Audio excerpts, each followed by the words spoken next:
네, 이제 두 번째 강의를 시작해 볼 건데요. 첫 번째는 공간을 어떻게 찾고 운영하는지에 대해서 간략하게 이야기 드렸다면은, 두 번째는 이제 실질적으로 운영하는 프로그램에 대해서 말씀을 드리고 싶어요.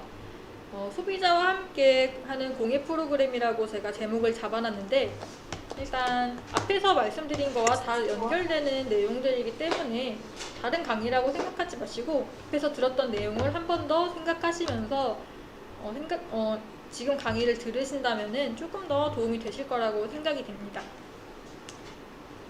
시도의 공예 프로그램 소개와 이제 강사를 소개해 드릴 건데요. 앞에서 말씀드린 거와 같이 저희는 자매가 운영을 하고 있어요. 여기 옆에 이제 강사님이 계시는데, 이걸 살짝 돌려드릴게요. 저희 둘 다 포세라츠 수업을 하고는 있지만 실질적인 공예 프로그램과 이제 매장 운영은 동생인 조혜경 강사가 하고 있고, 저는 경영과 마케팅을 담당을 하고 있습니다. 간단하게 저희의 작품들과 공예 프로그램에 대해 소개해 드릴게요. 도자기 클래스라고 들으신 많은 분들이 처음에는 다 도자기 클래스라고 하니까 점토로 무엇인가를 만들거나 손으로, 그리고 물레를 이용해서 도자기를 빚는 작업이라고만 생각을 하시는데요. 이러한 작업은 이제 열평이라는 작은 공간에서는 사실 이루어지기가 조금 어렵습니다. 도자기를 구워내는 가마와 재료들을 보관할 장소가 많이 필요하기 때문인데요. 초기 비용을 생각하면 저희의 자본금 내에서는 어려운 이제 공예였기 때문에 저희는 포세라츠 공예에 중점으로 두고 창업을 하였습니다. 조희경 강사가 포세라츠가 어떤 거고, 그리고 어떻게 저희 클래스가 운영되는지에 대해서 간단하게 시범을 보여드리겠습니다. 지금부터. 안녕하세요. 저는 공예 강사 조희경이라고 합니다. 우선 포세라츠란 어떤 건지 정말 간략하게 제가 설명을 해드릴게요. 포세라츠란 포슬린, 도자기와 아트가 합쳐진 신조어로 만든 단어고요. 그래서 포세라츠라는 이제 그런 포세라츠 신조어가 이제 이렇게 생겨났어요. 그래서 우선은 초벌이 된 백자 도자기 위에, 이런 백자 도자기 위에다가 전사지라고 하면은 조금 잘 모르실 수 있는데, 이런 스티커 같은 패턴의 전사지들이 이렇게 나와 있고요. 전사지랑 특수 안료의 페인팅 물감과 그리고 금색체를 이용해서 디자인을 하는 그런 공예 작업이에요. 지금부터는 제가 약간 이런 도자기 공예를 어떻게 하는지 정말 간략하게 시범을 보여드릴게요. 우선은 이런 식으로 백자 도자기 위에 이런 전사지, 패턴의 전사지나 다양한 이런 색상의 전사지로 제가 꾸며낼 건데, 이거 작업을 이제 여기다가 그냥 이렇게 붙이면은 종이 자체가 붙어지진 않잖아요. 그래서 이 붙이는 역할을 할 때 제일 중요한 재료가 이 물이거든요. 이 물 속에 이 전사지를 담가 놓으시면, 정말 1분도 안 되게 담가 놓으시면 이 전사지가 종이지랑 분리가 돼요. 그 분리가 되는 전사지 자체를 이 백자 도자기 위에다가 붙여내는 작업을 하는 거예요. 그래서 연령대 상관없이 다양한 사람들이 쉽고 간편하게 할 수 있는 공예고요. 그래서 이거를 제가 붙이는 방법과 디자인을 한 거를 보여드릴게요.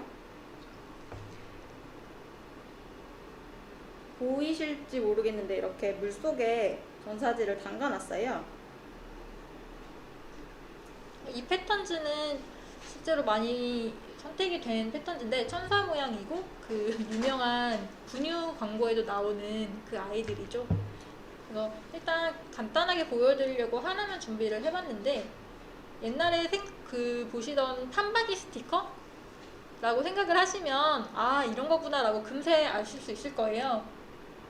실제로 이게 간단하게 보이지만 공정이 손이 많이 가는 작업이기 때문에 조금 꼼꼼하신 분들은 굉장히 잘 하시는데, 성격이 급하신 분들은 예쁘게 디자인하시고 마지막 작업에서 조금 조금 이제 만족도가 떨어질 수도 있기 때문에 공예라는 게 참 보기에는 쉬워 보여도 막상 제가 직접 하게 되면은 어려운 부분이 분명 존재하는 것 같습니다.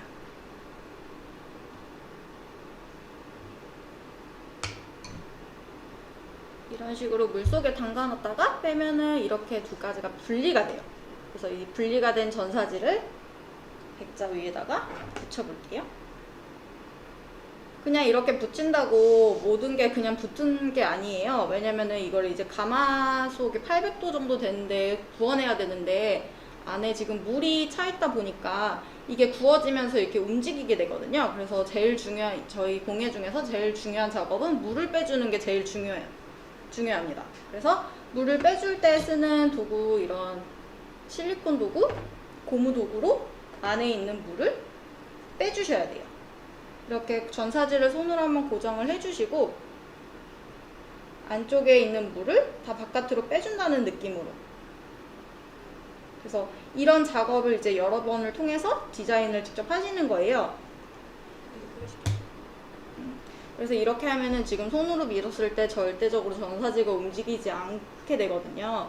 이런 식으로 이제 주변을 꾸며나가면서 하는 거고, 이제 이런 식으로 다 붙인 다음에 구워내는 작업을 하면은 이렇게 완성된 도자기는 이런 식으로 오븐기에 사용해도 충분하고 설거지할 때도 이런 전사지가 붙어가지고 떨어질 일이 절대 없어요.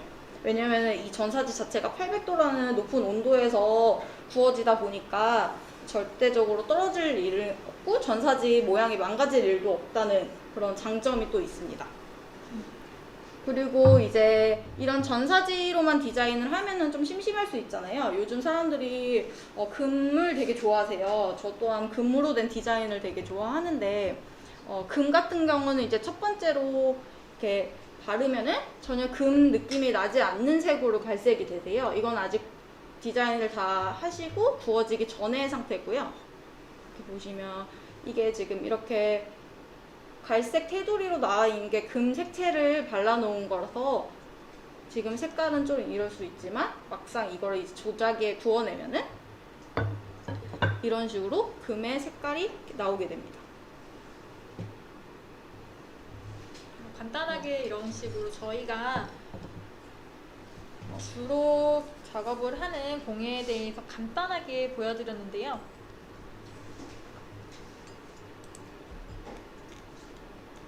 지금 강의를 듣고 계신 여러분도 많은 공예 활동을 하고 계시잖아요. 어떤 공예를 하시는지 참 궁금한데, 공예 작품의 이제 제작의 난이도에 따라서는 다르겠지만 프로그램을 나누는 데 있어서 이제 뭐 제작 기간, 난이도, 그리고 뭐 여러 명이 할 수 있는 클래스를 운영하시는 분들도 계실 거예요. 또는 작가님들의 이제 순수 창작물을 제작해서 판매를 위주로 하는, 그리고 판매 위주로 수익을 창출하시는 분들도 계실 텐데요. 저는 단순한 이런 공예 프로그램, 예를 들어서 원데이 클래스, 그리고 어린이 클래스뿐만 아니라 테마가 있는 그룹 클래스를 생각해 보시는 건 어떤지 추천을 드리고 싶어서 지금 이 강의를 준비했습니다. 저희가 처음 시도를 기획했을 때 저희는 카페랑 공방이 전부가 아니었어요. 거기에 소셜 살롱이라는 기능을 함께 기획을 했는데요. 코로나 이전에는 대중들이 이제 자신의 취미생활을 이해해 줄 수 있는, 그리고 나의 취향을 공감해 줄 수 있는 나와 같은 집단, 그리고 새로운 인맥 만들기들이 유행하고 형성이 되는 시기가 있었습니다. 이 점이 바로 소셜 살롱인데요. 네, 지금 PT에서 보시다시피 저희는 수공예 공방과 소셜 살롱을 접목한 시도라고 기획을 했습니다. 대표적인 소셜 살롱으로는 열정의 기름 붓기, 그리고 트레발이라는 클럽을 좀 들어보셨을 거예요. SNS로 실제로도 홍보가 많이 되고 있기도 하고요. 열정의 기름 붓기 같은 경우에는 이제 다양한 주제들이 있는데요. 그 주제에 맞는 이제 크루들을 모집을 해서 그 크루들이 직접적으로 운영을 하고 있는 프로그램들이 많아요. 그래서 뭐 지금 보시면은 거실 라이도 있고 마녀사냥도 있고 영어 모임도 있고, 이런 식으로 정말 열정에 기름을 붓는다, 내 안에 열정을 끌어낸다는 취지가 있는 클럽이었습니다. 그리고 트래블리 같은 경우에는 저희가 이 자료를 준비했을 당시에만 해도 이제 3,000명이 넘는 회원을 보유하고 있었어요. 이제 4개월 단위 시즌이었지만 클럽장에 있는 모임이랑 없는 모임의 그 비용이 사실 저렴하지는 않아요. 없는 모임이 19만 원이고 있는 모임이 29만 원이라고 봤을 때 이런 모임이 정말로 이루어지고 있는가라는 의문을 가지고 계신 분들도 계실 텐데요. 취향이나 취미가 비슷하거나 이제 새로운 사람들과의 교류를 통해서 아이디어를 넓힐 수 있다는 점이 굉장히 매력적으로 다가오는 게 이 소셜 살롱의 순기능입니다. 아니, 갑자기 공예가가 무슨 살롱 운영해라고 생각하시는 분들 분명히 계실 거예요. 진짜 조금 의아하시죠? 뒤에서 이제 얘기할 세 번째 강의에서도 이어지는 부분이지만 이제 공예의 강점과 단점이라는 부분에서 저희는 조금 더 심도 있게 다시 말씀드리기는 할 거예요. 하지만 제가 여기서 이 소셜 살롱에 대해서 설명을 하고 싶은 이야기는 고정관념이라는 거를 조금 탈피해보는 건 어떨까라는 점에서 준비를 했습니다. 공예가라고 해서 무조건 이 공방에서 운영하고 뭐 작품 활동만 하고 클래스만 하라는 법은 없잖아요, 사실. 여러분들이 보유하고 있는 작업실의 이제 공간이 어느 정도인지는 저는 사실 몰라요. 하지만 클래스를 운영하시는 작가님들이라면 최소 2명 이상 모일 수 있는 공간을 저는 보유하고 계신다고 생각을 해요. 그래야지 클래스가 운영이 되면서 수익을 창출할 수 있으니까요. 그렇다면 클래스 프로그램에 대한 발상의 전환을 한번 해보시는 게 어떤지 저는 추천을 드리고 싶은데요. 여기서 소셜 살롱의 기능이 나옵니다. 저희가 가장 먼저 시범적으로 운영했던 살롱 주제가 바로 영화였습니다. 아니, 도자기 공방에서 웬 영화야 라고 생각하시는 분들 지금 계실 거예요, 분명히. 하지만 일단 수익률, 가장 중요한 수익률을 제외하고도 이 점에 대해서 설명을 해드리자면 영화와 공방이 굉장히 뜬금없게 이제 들리실지는 모르겠지만 단순히 영화 모임이 아니고 영화와 와인을 함께 즐기는 토론 자리였습니다. 아니, 영화에서 와인은 또 왜 나와? 이런 생각이 또 무슨 소리야? 궁금하실 거예요. 여러분, 근데 와인을 어디다 드세요? 와인 안주는 어디다 플레이팅을 하세요? 바로 와인잔과 접시들이죠? 이런 식으로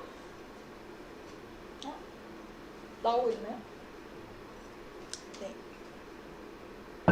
지금 사진에서 PPT에서 보시는 사진들이 저희가 실제로 운영했던 그 영화 와인 클럽의 플레이팅 크루들이 모이기 직전에 찍었던 사진들이에요. 이 와인잔과 접시들은 모두 저희 공방에서 판매되고 있는 상품들입니다. 꼭 여러분의 모임 주제가 공예가 되지가 않아도 상관은 없어요. 가죽 공방을 운영한다고 해서 가죽 제품을 만들고 가죽 제품을 판매하는 게 다는 아니잖아요. 뭐 독서 모임 같은 거를 한번 운영해 보신다면 자신이 아끼는 책을 장식하는 뭐 책 커버를 가죽 공예 수업으로 만들 수도 있는 거고, 그리고 캔들 공예를 한다고 해서 뭐 예를 들면 애프터눈 티 모임 같은 거 하지 말라는 법은 없잖아요. 공방이라는 이유 하나만으로. 테이블 웨어 같은 것도 예쁘게 꾸밀 수 있는 캔들도 분명 강사님들은 만들고 계실 텐데, 저는 이런 공방을 무조건 이제 공예 쪽으로만 연관지어서 생각하지 마시고 나의 공방을 소개하고 나라는 작가를 알릴 수 있는 방법을 이런 새로운 프로그램을 통해서 이루어내시는 게 어떨지 말씀드리고 싶었습니다. 꼭 내가 갖고 있는 주제가 뭐 공예가 주제가 아니어도 괜찮아요. 저희도 공예가 주제가 되는 영화 모임을 운영하지 않았어요. 다양한 장르의 영화를 운영하면서 이 와인과 그리고 와인 안주를 플레이팅하는 예쁜 그릇에 분명히 호감을 갖고 있는 분들도 굉장히 많이 계셨거든요. 그리고 이런 살롱 문화의 특징은 주기적인 모임을 가능하게 하는데요. 일반 클래스, 뭐 지금 작가님들께서 운영하고 있는 원데이 클래스라던가 뭐 다양한 클래스들, 이게 또 한 가지 운영을 하다 보면은 한 가지 작품 또는 몇 주 과정 이런 식으로만 운영이 되고 끝나시잖아요. 뭐 예를 들어서 가방 하나 만들기 이런 거 같은 경우에도 한 달이면은 그 가방을 다 완성하면은 이제 그 사람이 클래스는 끝나고 안녕 하고 안 보게 되는 경우가 굉장히 많은데, 이런 살롱을 운영을 하게 되면은 주 1회 뭐 4회 모임, 5회 모임 이런 식으로 충성 고객을 한 달 이상 방문하게 하실 수 있으세요. 프로그램을 이제 운영하는 최소 멤버만 구성이 되어도 한 번에 큰 수익을 얻을 수 있는 장점이 있습니다. 저희 영화 모임 같은 경우 4회에 아까 앞에서 있었던 트레바리 같은 19만 원에 이제 최소 보증 인원을 5명으로 운영을 했거든요. 그러면 최소 보증 인원이 5명이고 19만 원이라는 걸 계산해 봤을 때 저희는 95만 원의 수익을 올릴 수가 있었어요. 여기에서 가장 중요한 수익률이죠. 여기에서 이제 와인과 안주 비용을 제외를 하고 나면은 약 25%에서 30%의 순수익을 얻을 수 있었어요. 이게 수익을 제외하더라도 이제 매주 자연스럽게 우리 공방과 공예에 대해서 간접적인 마케팅을 이룰 수 있다는 점이 이제 다른 공방과의 차별을 둘 수 있는 저희만의 매력이 생긴다는 아주 큰 강점이고 더 큰 이익을 창출하는 데 도움이 되었습니다. 실제로 작년에 운영한 그 모임을 통해 만난 인연들이 지금도 꾸준하게 이어지고 있는데요. 같은 취미와 관심사가 같다 보니까 자연스럽게 친해지고, 그리고 그 친해진 인맥들이 오래 갈 수 있었던 것 같아요. 물론 지금 코로나 상황에서 뭐 기대하기 힘든 부분이기는 하지만 언제까지 코로나 상황에 뭐 힘들어할 수는 없잖아요. 나중에 포스트 코로나에 대해서도 생각을 해봐야 될 텐데, 늘 고정관념에 사로잡혀서 뭐 우리는 뭐 순수 예술가야 이러신 분들은 사실 제가 말씀드리는 강의가 조금 안 맞을 수는 있지만, 장기적으로 공방을 운영하시는 이런 프로그램 플랜을 만드시는 데 있어서는 이런 살롱 문화도 접목을 시켜보셨을 때 새로운 활력과 아이디어를 얻으시리라 저는 장담드릴 수 있어요. 그리고 많은 사람들도 이제 대화와 소통이 하면서 자기가 갖고 있는 생각들이 조금씩 환기가 되면서 아이디어가 창출되는 걸 저는 굉장히 많이 보았거든요. 물론 실제로도 저도 이런 살롱을 운영하면서 새로운 아이디어를 얻고 이런 프로그램도 운영해보아야겠다라는 경영적 마인드도 조금 생겼던 것 같기도 하고, 다양한 직업들이 가지고 계신 분들이 오기 때문에 실제로 공방 스케줄이 아니어도 오며 가며 커피도 한 잔 드실 수 있고, 그러니까 이런 식으로 저희는 무조건 공방이라고 해서 하나의 컨셉으로만 유지하는 것보다는 지금은 약간 멀티 시대이니까 공방도 다양한 공방만의 색깔을 조금 갖추시는 게 어떨지 이렇게 말씀을 꼭 드리고 싶었어요. 네, 지금 이게 저희 시도의 전략 구조였는데요. 앞에 지금 PPT에서 보시는 것과 같이 이거는 코로나 이전에 저희가 짜놨던 전략 구조이기 때문에 지금 현 상황에서는 맞지는 않지만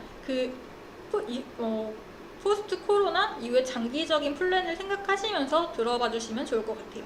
일단 베이스는 공예였어요. 공예로 판매 수익과 강의 수익을 얻을 수 있었고, 그리고 플리마켓, 팝업 스토어, 그리고 교육기관, 많은 분들이 이거는 하고 계시더라고요. 방과 후 지도교사로 자신들의 공예 활동을 조금 더 넓혀나가시는 분들은 계시지만, 저같이 뭐 새로운 프로그램을 운영하신다는 것에 대한 거부감도 조금 있으셨을 거고, 그리고 고정관념도 분명히 있으셨을 거예요. 그래서 저희는 이렇게 순환 구조로 수익 구조를 올려봐야지 라고 생각을 했어요. 실제로 제가 첫 번째 강의에서 말씀드렸던 것처럼 유동인구가 많은 곳에 저희가 위치를 하고 있는 게 아니기 때문에 저희만의 색깔이 굉장히 중요했거든요. 그래서 베이스를 공예로 가지고 있지만 이러한 소셜 살롱을 통해서 편안한 공방 분위기와, 그리고 뭐 회원들과 청소년들의 접근성도 조금 더 줄이고, 그리고 어렵게만 했던 사회공헌도 좀 누구나 함께 참여할 수 있도록 이렇게 순환의 구조를 제가 짜서 작년 한 해 동안은 정말 잘 운영을 했습니다. 참 코로나 때문에 많은 계획들이 조금 실행되지 못하고 있는 점이 아쉽기는 한 상황이지만, 제 강의가 이게 정답이다라고는 할 수 없지만 들으시면서 이렇게 생각도 할 수 있구나 라는 그런 생각만 들으셔도 저는 이 강의가 참 도움이 됐을 거라고 믿고 싶습니다. 일단 지금까지 저희 전략 구조와 그리고 프로그램들을 이런 식으로 짜보는 게 어떤지에 대해서 추천을 한번 드렸었는데요. 궁금하신 점 있으시면 채팅창이나 뭐 남겨주시면 제가 지금 바로바로 대답을 해드릴게요.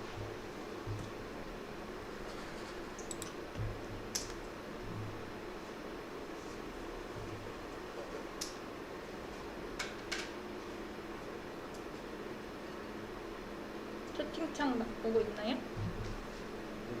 모니터링을 하고 있습니다. 유튜브로 지금 강의를 들으신 분들은 로그인을 하지 않으면 채팅창으로 질문을 하기가 어렵다는 이야기를 들었는데 그런 분들은 나중에 제가 강의 끝나고 저희 이메일을 적어드릴 테니까 이메일을 보시고 궁금하신 거 있으시면 보내주세요. 제가 언제든지 보고 바로바로 답변을 해드릴게요. 물론 제가 말씀드리는 모든 게 정답은 아니에요. 하지만 우리 모두 다 다른 생각을 가지고 있고 그 생각들 속에서 배울 점이 있다는 점이 있는 거니까 정말 허무맹랑한 아이디어도 좋으니 궁금하신 거 있으면 제가 최대한 도움을 드리도록 하겠습니다.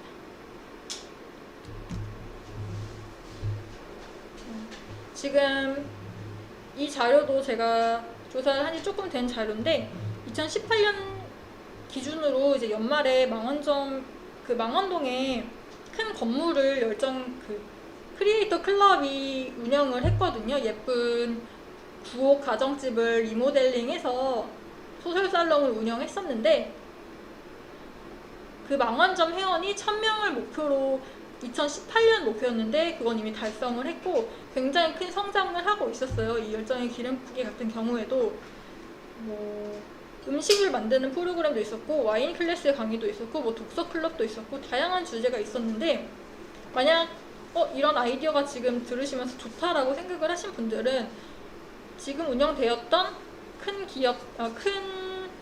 소셜 살롱들의 프로그램들을 참고하시면서 우리 공방에 이런 거를 조금 더 접목시키면 괜찮겠다. 그리고 처음부터 너무 큰 목표를 잡지 않으셔도 될 것 같아요. 2명, 3명으로 시작하셔도 이걸 시작했다는 것 자체가 내가 알아가고 배우고 나의 이제 큰 강점이 되는 거기 때문에 저처럼 최소 보증 인원을 5명 이런 식으로 잡지 않으셔도 2명, 3명 주변에 내 공예에는 관심이 없지만 그런 모임을 원하는 친구들이라도 있을 거 아니에요. 그런 식으로 3, 3, 5 모여서 그냥 슬쩍 자연스럽게 마케팅을 한번 해보세요. 얘가 한 번도 우리 공방을 방문해보지 않았던 친구들도 자연스럽게 모임을 통해서 공예에 관심을 가질 수도 있는 거거든요. 제가 이 소셜 살롱을 운영하면서 실제로 그 멤버분들께서 저희 도자기 클래스를 많이 들으셨거든요. 앞에서 말씀드렸던 것 같이 이런 순기능이 일어날 수 있는 프로그램이니까 한번 다시 생각해 보시면 좋을 것 같습니다. 채팅창이 뭐 없나요? 아직까지는 모르겠어요. 그러면 저희는 잠깐 쉬고 한 10분 정도 쉬고 다음 강의에서 또 제가 새로운 아이디어를 여러분들께 제공드리겠습니다.